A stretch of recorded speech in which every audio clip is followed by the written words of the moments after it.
Hi అండి, అందరికీ నమస్కారం. Welcome back to my channel. ఈ వీడియోలో ఏపీ ఉద్యోగ పెన్షనర్లకు ఇన్కమ్ ట్యాక్స్ ఫైలింగ్ గురించి తాజా న్యూస్ అండి. లాస్ట్ డేట్ మరియు ఏ డాక్యుమెంట్స్ ఎలా సబ్మిట్ చేయాలనే పూర్తి వివరాలు అయితే వీడియోలో ఉన్నాయి. వీడియోని అయితే ఎక్కడైనా స్కిప్ చేయకుండా ఎండ్ వరకు చూడండి, అప్పుడే పూర్తి ఇన్ఫర్మేషన్ అర్థమవుతుంది. అలాగే వీడియో నచ్చినట్లయితే లైక్ చేయండి. ఇక లాస్ట్ డేట్ ఫర్ ఫైలింగ్ అయితే 31 జూలై 2024 అండి. సో జూలై ఎండింగ్ లోపల అయితే ఇన్కమ్ ట్యాక్స్ ఫైలింగ్ అనేది చేసేయాలి. Filing for all employees and pensioners అండి.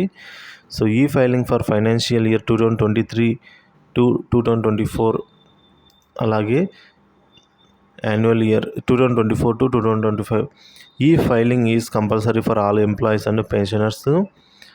సో ట్యాక్స్ పడే వాళ్ళే ఫైలింగ్ చేయాలి అనుకుంటారు, కానీ 2.5 లక్ష పైబడి ఎవరికైనా సరే ట్యాక్స్ పడదు. 2.5 లక్ష వరకు యాన్యువల్ ఇన్కమ్ ఉన్నట్లయితే, కానీ ఫైల్ చేయడం మంచిదని చెప్తున్నారండి.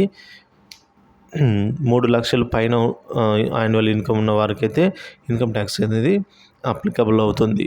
సో అంతకు లోపు ఉన్నవారు కూడా ఇన్కమ్ ట్యాక్స్ రిటర్న్స్ దాఖలు చేసుకోవాల్సిందిగా అయితే ఇన్కమ్ ట్యాక్స్ వారు చెప్తున్నారు. సో రిక్వైర్డ్ డాక్యుమెంట్స్ అయితే ఈ విధంగా ఉన్నాయి.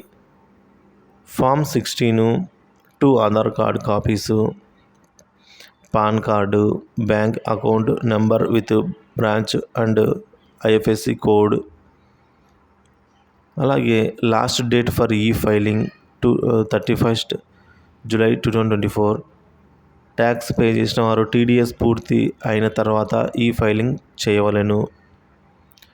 సో ఈ విధంగా అయితే ఉన్నాయి friends rules. Thank you for watching this video.